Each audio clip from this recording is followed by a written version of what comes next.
La première, 20h, 21h le week-end. en quête de sens.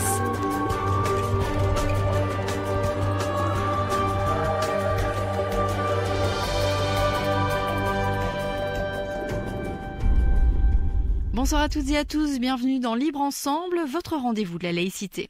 Consommer du cannabis pour se soigner ou pour son plaisir, c'est désormais possible au Canada, en Californie, au Colorado ou encore en Uruguay. Et pourquoi pas en Belgique? Les sondages le montrent, face à l'échec de la prohibition, de plus en plus de Belges sont prêts à défendre une réglementation du secteur par l'État.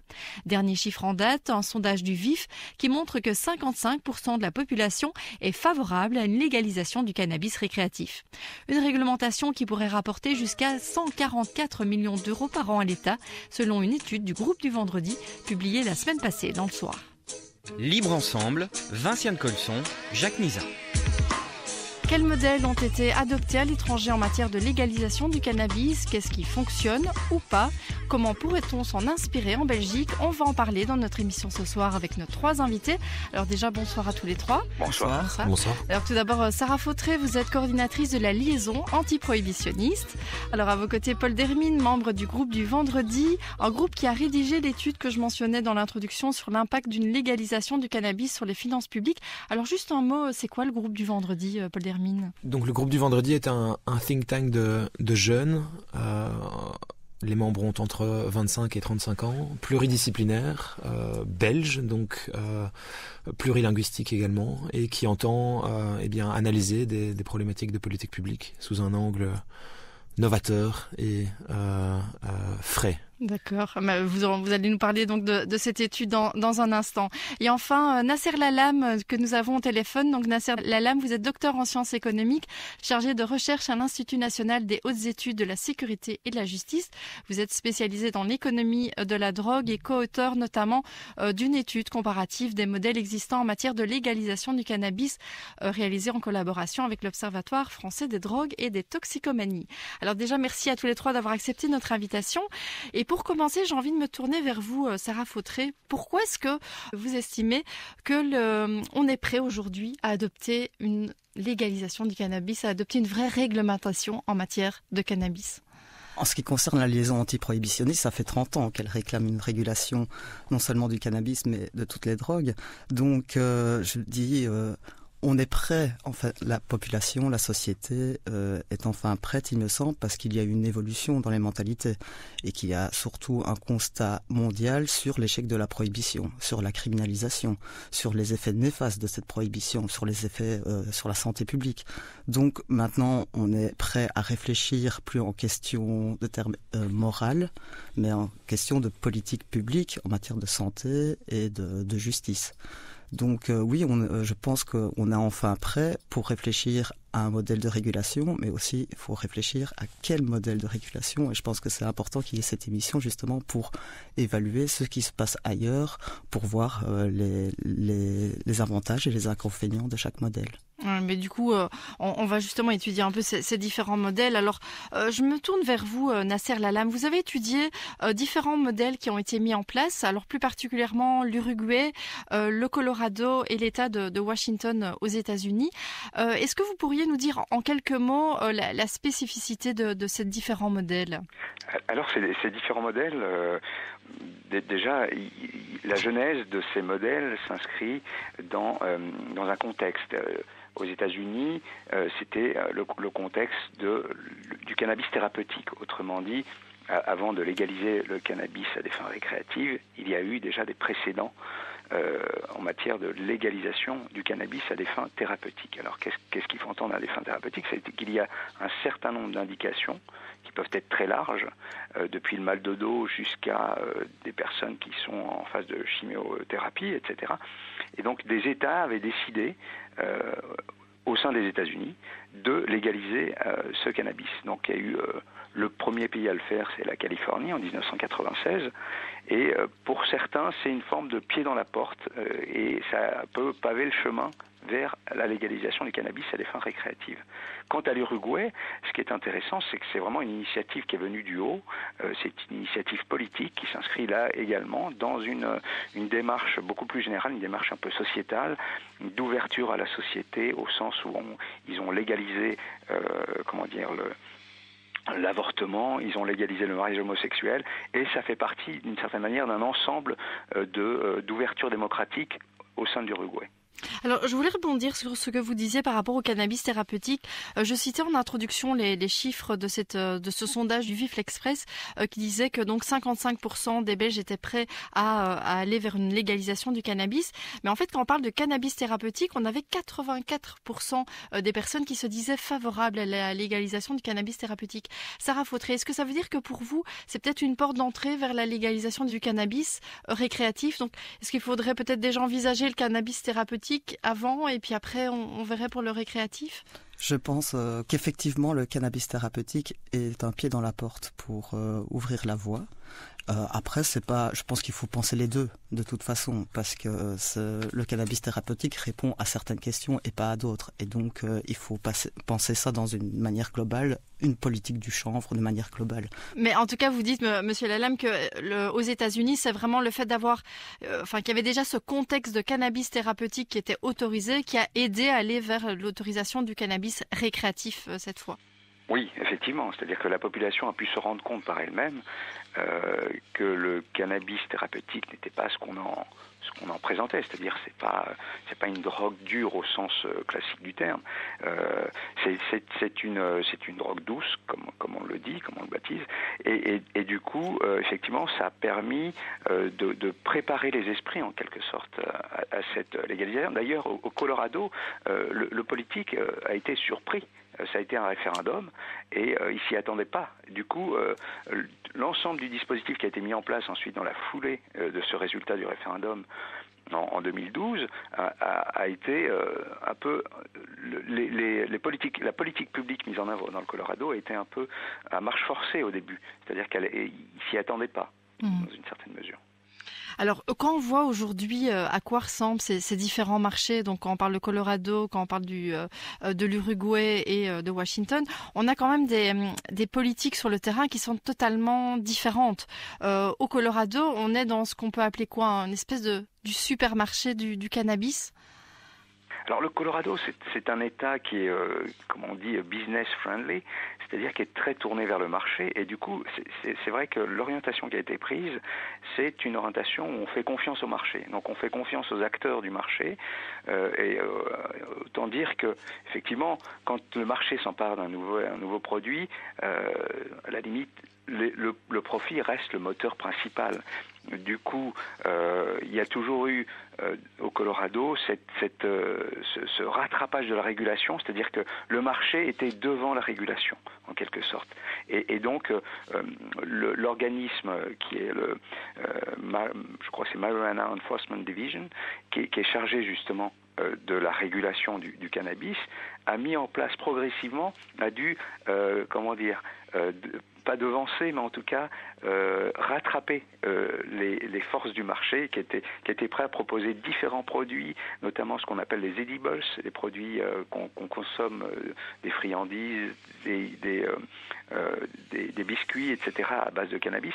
Donc la régulation est venue après, mais néanmoins cette régulation fonctionne. Elle fonctionne.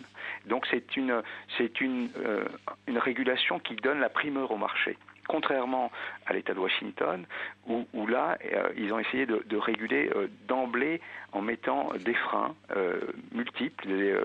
Quand je dis des freins, ce sont des modalités de régulation qui sont beaucoup plus contraignantes. Notamment, on peut pas un producteur de cannabis ne peut pas détenir l'ensemble de la filière. Soit il est producteur, soit il est transformateur, soit il est distributeur. Alors qu'au Colorado, c'est différent. C'est-à-dire qu'au Colorado, un même producteur peut être producteur, transformateur et vendeur au détail. Sarah Fautré, le modèle du Colorado, c'est, j'imagine, pas le modèle que vous défendriez pour la Belgique? Non, pas forcément. Non, un modèle capitaliste ne me semble pas idéal.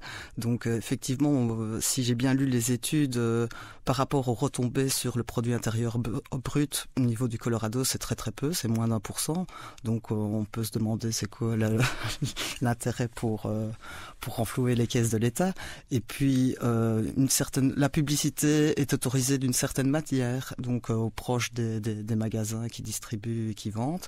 Donc moi personnellement je suis absolument contre la publicité autour du cannabis et de n'importe quel produit. Donc je rappelle que l'alcool aussi mériterait une nouvelle législation en cette matière. Donc non, le modèle du Colorado ne me semble pas du tout idéal ni un modèle à suivre. Paul Dermine, quand vous avez voulu étudier l'impact donc d'une réglementation cannabis sur les finances publiques, déjà sur quoi est-ce que vous êtes basé ? Quelle était votre démarche au départ ? Alors la démarche sur le plan méthodologique, on s'est en fait basé sur une étude antérieure qui avait été réalisée pour le cas français en 2014 par un think tank très sérieux, le think tank Terra Nova, qui a réalisé vraiment une démarche tout à fait similaire à la nôtre, et donc on s'est largement basé sur leur méthodologie qu'on a répliquée au cas belge.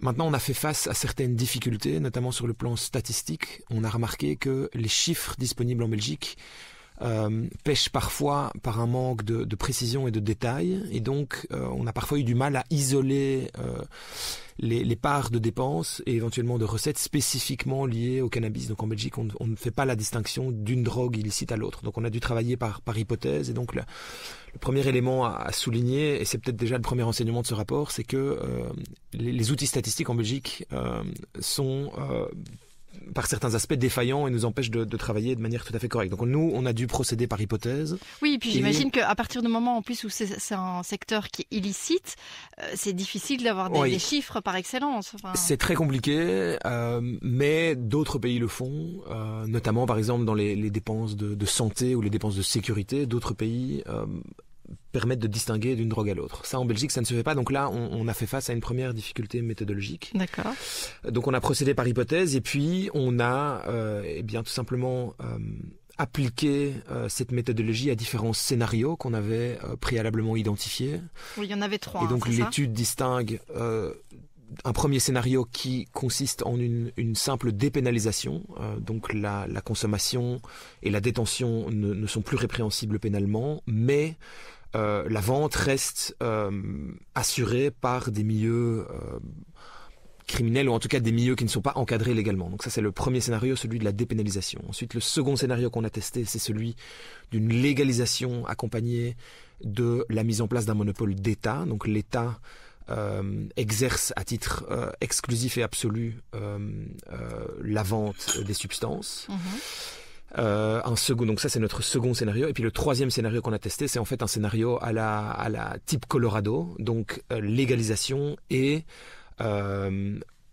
ouverture au marché et soumission du marché du cannabis à une logique purement concurrentielle. Donc on a testé ces 3 scénarios, et on a essayé d'évaluer l'impact de ces différents scénarios, de ces différents choix de politique publique sur les dépenses, sur les recettes de l'État, sur l'état des finances publiques. Donc vraiment, c'est là, notre étude aborde cette problématique à travers l'angle des finances publiques, qui est vraiment un angle unique. On est bien conscient que la problématique est beaucoup plus complexe, la problématique est multidimensionnelle, mais nous on a voulu éclairer cette problématique à travers cet angle-là, parce que justement dans le débat belge, c'est un élément qui manque un peu, qu'on a tendance à négliger, et pourtant selon nous c'est un élément important, et donc on a voulu pouvoir contribuer au débat en mettant ces bases chiffrées à disposition du public. Oui, c'est vrai qu'une étude sur les aspects financiers de cette réglementation, de cette légalisation, n'existait pas encore pour la Belgique. Ça comble un vide, et ça peut permettre peut-être de convaincre certains d'une légalisation. Alors, on sait qu'en matière de réduction des risques, ça peut être une bonne idée de légaliser. On sait que c'est une bonne idée aussi au niveau de la prévention, mais c'est vrai que l'aspect financier... il y avait encore peu d'éléments en Belgique pour exactement. Et donc aller dans ce sens-là. Clairement le vide qu'on a souhaité combler. parce que c'est vrai que le rapport révèle certaines tendances qui sont intéressantes et qui sont susceptibles d'éclairer les politiques au moment de faire leur choix. Alors, parmi les 3 scénarios que vous pointez, celui qui permettrait de rapporter le plus à l'État, c'est le deuxième scénario. Donc, c'est celui vraiment d'un monopole public. Alors, pourquoi est-ce que ça permettrait de rapporter le plus à l'État ? L'avantage de ce scénario, donc effectivement, sur la base de notre étude, c'est clairement, sur le plan financier, le scénario le plus intéressant pour l'État belge. Il y a plusieurs raisons à cela. La première raison, c'est qu'on est parti du présupposé, c'est généralement comme ça que ça se passe, que lorsque l'État exerce un monopole sur la vente, les prix ont tendance à ne pas diminuer, puisque l'État assure que la substance présente un prix suffisant de manière à dissuader une explosion du nombre de consommateurs. Donc ça, c'est un premier élément. Le second élément, évidemment, c'est que le scénario d'un monopole d'État rapporte à l'État, puisque les substances sont taxées. On est parti du présupposé que l'État exercerait un taux d'accise équivalent à celui qu'il exerce sur l'alcool ou sur le tabac, donc un taux à 80%, et donc fatalement, les recettes issues de ces taxes et de ces accises sont substantielles. Et puis, il y a également une économie qui est faite au niveau de tous les coûts qui sont actuellement liés à la sécurité, à la poursuite des infractions, aux frais de police. Donc, bien évidemment, la légalisation implique que tous ces postes de dépenses disparaissent. Oui, donc on peut du coup investir aussi cet argent qui était autrefois investi dans la poursuite, on va dire, des dealers ou des consommateurs, dans autre chose, dans d'autres politiques. Exactement. Et alors, peut-être aussi un autre élément qui est important de pointer, c'est que le troisième scénario, donc celui d'une mise en concurrence, là, on constate que plus que vraisemblablement, l'effet immédiat serait une explosion du nombre de consommateurs, et donc là aussi une augmentation substantielle des coûts de santé, bien évidemment liés, puisque on est parti du présupposé que le prix du gramme diminuerait de manière substantielle, et ça se vérifie dans les États qui ont choisi l'option de l'ouverture au marché, notamment au Colorado, où les substances sont beaucoup moins chères qu'elles ne l'étaient avant la libéralisation. Alors, Nasser, une petite réaction. Oui, j'allais vous donner la parole. Justement, par rapport à la fixation du prix, c'est un enjeu qui n'est pas négligeable. Soit on laisse effectivement jouer les forces du marché, comme on dit, et le prix se fixe en fonction de l'offre et de la demande. En revanche, ce qui s'est passé aux États-Unis, notamment dans l'État de Washington, c'est toute la difficulté de la fixation du niveau de taxation pour à la fois avoir des ressources pour l'État en question, des ressources qui sont ensuite affectées vers la prévention, vers la santé publique, etc. Et l'autre question, c'est donner un produit relativement accessible comparativement au marché noir. Parce que l'idée, c'est effectivement que les personnes ne s'approvisionnent plus auprès du marché noir. Donc toute la difficulté consiste à fixer un taux de taxe qui ne soit pas dissuasif pour le consommateur qui n'a pas nécessairement des revenus très élevés. Alors justement, ce qui s'est passé dans l'État de Washington au tout début, c'est qu'il y avait un prix du gramme qui était relativement prohibitif. On était autour de entre 15 et 20 $ le gramme, ce qui était largement au-dessus du marché noir.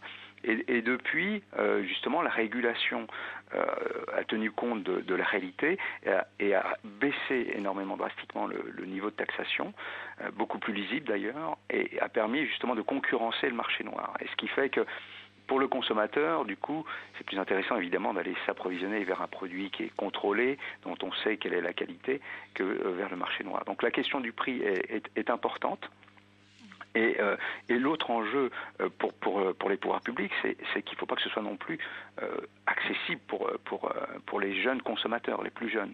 Donc c'est cette tension qu'il s'agit de réduire entre un niveau de taxation qui produise suffisamment de ressources pour agir sur d'autres leviers comme celui de la santé publique, et en même temps de dissuader les plus jeunes consommateurs. Oui. Alors ici le scénario qui était pointé comme le plus rentable, on va dire entre guillemets pour l'État, c'était celui vraiment du monopole public. Ça c'est le scénario uruguayen et pourtant qui est un scénario dont les résultats sont un peu mitigés. On voit que finalement les gens ne se tournent pas nécessairement vers le cannabis légal parce que encore de nouveau trop cher, pas assez disponible, il y a pas assez. Alors non, c'est pas qu'il est trop cher, c'est que c'est un problème d'offre, de disponibilité. C'est-à-dire qu'il y a 3 possibilités de s'approvisionner en Uruguay. Le premier, c'était de rejoindre une sorte d'association, ce qu'on appelle un Cannabis Social Club, et puis de pouvoir produire et de profiter donc de cette production à des fins de consommation personnelle. L'autre aspect, c'était l'autoculture, c'est-à-dire on produit pour soi-même. Et puis le troisième, c'était la vente en pharmacie. La vente en pharmacie, ça a été très difficile à mettre en place, et justement, c'est l'État qui contrôle la production, dans le sens où il lance un appel d'offres, des entreprises soumissionnent, etc. Et il y avait 2 entreprises qui avaient obtenu justement cet accord de production, mais des quantités qui étaient largement en deçà du niveau de consommation moyen dans le pays. Et donc du coup, effectivement, il y avait encore une marge de progression pour la production dite légale. Et aujourd'hui, justement, l'enjeu, pour éviter que les personnes s'approvisionnent, notamment en cannabis en provenance du Paraguay, le Prensado, et donc l'enjeu, c'est de faciliter cette vente en pharmacie. Alors, ça n'a pas été simple, parce qu'il y a aussi une sorte de syndicat des pharmacies qui était pas nécessairement complètement acquis à la cause, pour des raisons aussi de sécurité, c'est-à-dire comment on va sécuriser les lieux pour vendre du cannabis. Le prix a été relativement faible, juste $1,20, l'équivalent d'$1,20 le gramme. C'est un choix politique aussi. Le choix en Uruguay, c'est surtout pas d'avoir des ressources, c'était pas l'enjeu. L'enjeu, c'était effectivement de lutter contre le marché noir et contre justement cette porosité avec la criminalité. Voilà, en gros. Sarah Fautré, vous me disiez en préparant l'émission, voilà, quand je regarde ce qui se passe à l'étranger, ce qui se passe par exemple au Canada, où le cannabis thérapeutique et récréatif est légal depuis octobre 2018, ce qui vous marquait, c'est le fait qu'il y avait parfois un manque de justice sociale. Alors qu'est-ce que vous entendez par là ? Mais j'entends par là que la prohibition a fait de nombreuses victimes, souvent des classes défavorisées et d'origine étrangère. Et aux États-Unis, c'est la population afro-américaine et hispanique qui en a le plus souffert. Et quand on pense à une prochaine régulation, je me dis, mais alors, est-ce qu'on va refaire un modèle qui va continuer à discriminer ces populations, ou est-ce qu'on va les intégrer dans cette régulation ? Donc c'est vraiment, est-ce que ces victimes vont-elles bénéficier d'un accès à la régulation, ou alors au contraire, vu qu'elles faisaient partie d'un marché parallèle, on va les mettre de côté. Donc ce qui se passe au Canada, à ce que j'ai lu dans les rapports, c'est que le prix de vente du cannabis est encore beaucoup trop élevé pour les personnes des populations les plus défavorisées, donc elles n'ont pas accès à ce produit, donc elles doivent encore aller vers le marché illicite, et donc tout ce qui est ce besoin de faire une politique de santé publique, pour moi, elle est ratée à partir du moment où on met encore des disparités entre les populations.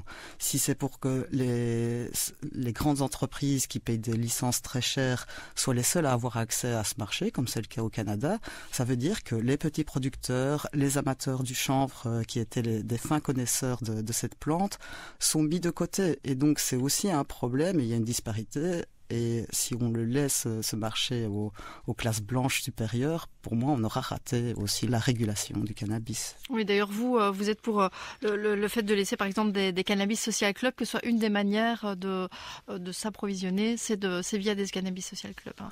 C'est entre autres, moi je pense que peut-être qu'il faudrait penser à un mélange de différents modèles, que la culture à domicile soit autorisée, me semble déjà un premier point. Après, tout le monde n'a pas la main verte, donc le cannabis social club est c'est une association entre personnes. Ça permet une bonne politique de réduction des risques parce que ce sont des pairs, on parle ensemble, on peut éviter les consommations problématiques. Donc je pense que c'est vraiment un modèle très intéressant qui a été complètement mis de côté au Canada, malheureusement, qui est autorisé en Uruguay. Oui, éventuellement un monopole d'État, mais encore quel monopole d'État, avec quelles associations? Est-ce que pour le cannabis thérapeutique, ça sera avec l'industrie pharmaceutique? On peut se poser des questions. Est-ce que ça sera aussi avec des grandes sociétés ou pas? Est-ce qu'on fera une différenciation entre les modèles? C'est vraiment la question essentielle, il me semble. Est-ce que le point central, du coup, par rapport à ce qu'on vient de dire, ce n'est pas justement la question du prix, puisque est-ce que c'est vraiment pas l'axe central? Vous, comment est-ce que vous avez déterminé un prix pour faire les calculs? Vous avez dû déterminer un prix au gramme du cannabis? Effectivement. Donc nous, on est parti du présupposé que en Belgique, et c'est plus ou moins les prix qui sont pratiqués sur le marché, le gramme coûte plus ou moins 10 €.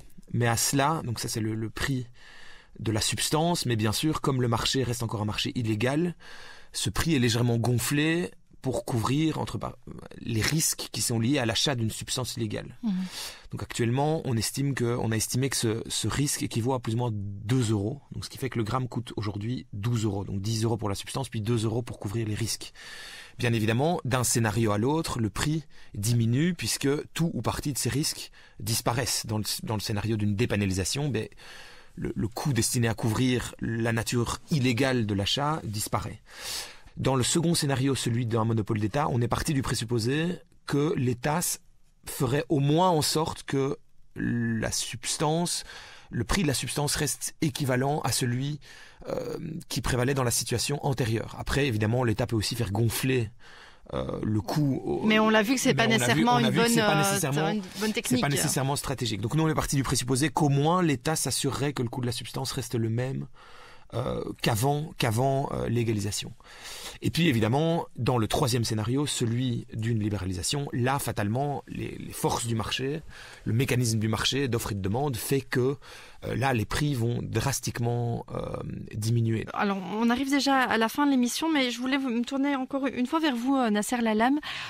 Vous qui avez étudié les différents modèles, quel serait pour vous celui qui serait le plus adapté au modèle européen, à nos pays ici? Quel serait celui qui se rapprocherait le plus de ce qu'il faudrait éventuellement conseiller à nos dirigeants politiques? Je crois qu'un modèle de régie serait le plus approprié, c'est-à-dire avec un contrôle des pouvoirs publics assez poussé, étant entendu que de toute façon ce serait un jeu public-privé. L'État ne pourra pas produire lui-même directement la substance, donc il devra s'associer avec des producteurs. Toute la question, c'est de savoir est-ce qu'on choisit un modèle plutôt concentré, un modèle déconcentré. Au sens, ce qui se passe au Canada est intéressant d'ailleurs, puisque il y a eu un peu tromperie dans une certaine mesure, parce que ce qui était vendu dans une certaine mesure, c'était des petites coopératives, etc. Or, aujourd'hui, ce qu'on constate, c'est que le cannabis est coté en bourse et qu'on voit apparaître des grandes sociétés, enfin vraiment des multinationales du type Altria, qui détient Marlboro, qui investit des sommes assez colossales. Hein. 1 milliard de dollars, c'est pas rien. De même avec des grands producteurs d'alcool. Pour l'instant, sont un peu en retrait les laboratoires pharmaceutiques, mais je pense qu'ils sont en embuscade. Et toute la question, effectivement, il faut que l'État reste à la manœuvre et qui va permettre à la fois de jouer sur le prix et puis de maintenir cette question qui reste quand même le fil rouge, c'est la question de la santé publique et d'éviter que des mineurs, notamment, aient un accès très, très facile à ce produit, qui est quand même un état qui modifie l'état de conscience. C'est pas un produit anodin, hein, de toute façon. Donc il faut que l'État soit garant justement d'une certaine sécurité sanitaire, d'une sécurité pour la société. Et je pense que le modèle uruguayen est intéressant, mais ils ne sont pas allés jusqu'au bout de la réflexion, c'est-à-dire de se donner les moyens de la régulation. Or aujourd'hui, ce qu'on constate, c'est que le marché noir persiste et que la régulation reste encore balbutiante en Uruguay. Sarah Foutré, on a parlé ici plusieurs fois de protection des mineurs. Vous pensez que justement pour les protéger, il faut légaliser le cannabis à partir de 16 ans. Et c'est d'ailleurs aussi la position du Centre d'action laïque. Pourquoi à partir de 16 ans ? Alors quand on regarde les différents modèles de régulation dans le monde, c'est interdit aux mineurs. Pour certains États, c'est 21 ans, d'autres c'est 18 ans. Donc les moins de 18 ans et les moins de 21 ans donc. Et on remarque que ça ne protège en rien les mineurs parce qu'à partir du moment où des mineurs consomment déjà du cannabis avant légalisation, ils ne vont pas arrêter. Donc si on veut un contrôle du produit pour ces populations, il faut que la légalisation les intègre. Alors évidemment, je comprends bien tous les arguments, ce n'est pas un produit anodin, ce sont des jeunes, il faut les protéger. Mais il faut d'autant plus les protéger en donnant des taux de THC très faibles. On pourrait envisager des taux de CBD un peu plus forts, des taux de THC très faibles, et avoir un suivi psychologique de ces jeunes pour voir comment ils vivent leur scolarité, leur vie sociale et tout ça. Et de 16 à 18 ans, ils pourraient être intégrés dans des modèles comme ça. Il me semblerait, même si c'est pour beaucoup de gens très... vous autorisez la consommation pour les jeunes, mais c'est déjà le cas. C'est la moyenne d'âge, c'est 15 ans. Alors, je pense qu'il faut aller vraiment jusqu'au bout de cette régulation et penser à la protection des mineurs de cette manière-là.